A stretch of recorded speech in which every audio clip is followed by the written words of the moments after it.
Morjesta vaan kaikille.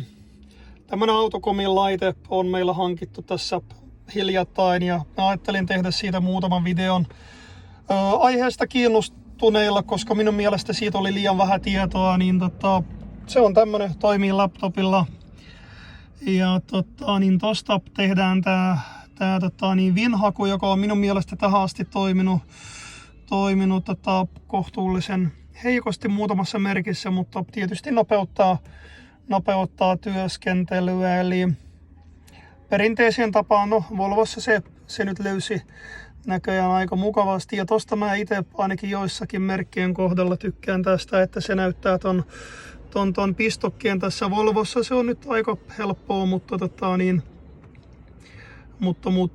joissakin voi olla välillä ei niin helpossa paikassa. Eli tämä nyt on ensimmäinen näkymä, eli haetaan WIN-koodia, näyttää tommosen näkymän ja tosta saa sitten ton